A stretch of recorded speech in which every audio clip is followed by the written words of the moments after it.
Party के विधायकों ने और पार्टी ने जो मेरी ऊपर आस्था व्यक्त की, तो मैं अपने पार्टी के सभी वरिष्ठ नेता, प्रदेश के नेता, सभी कार्यकर्ताओं का मैं हृदय से आभार प्रकट करता हूं कि एक मजदूर को भारतीय जनता पार्टी ने इतनी बड़ी सम्मान दी, जिसकी मैंने कभी कल्पना नहीं की थी।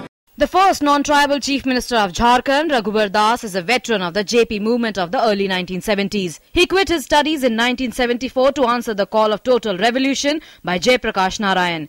He was an active member of the then Chhatra Sangharsh Morcha and the Chhatra Yuva Sangharsh Vahini. He was also jailed during the emergency rule years of 1975 to 77.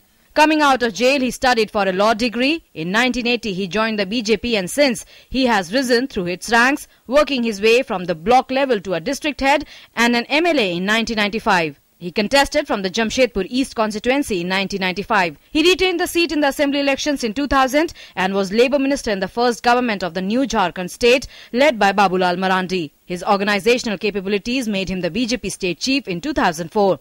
Das was also the Deputy Chief Minister in the Shibu Soren government in 2009. He held the post for 5 months, after which the BJP withdrew support to the government and President's rule was declared in the state. He was again made the state BJP chief in 2009. A former employee with Tata Steel, Raghubar Das was always keen to work for the betterment of the common people. In the recently concluded assembly polls, he has won the Jamshedpur East seat for the 5th time consecutively, defeating Congress's candidate by more than 70,000 votes. It's now time for him to act and fulfill the promises he has made to the people of Jharkhand. Bureau Report, DD News.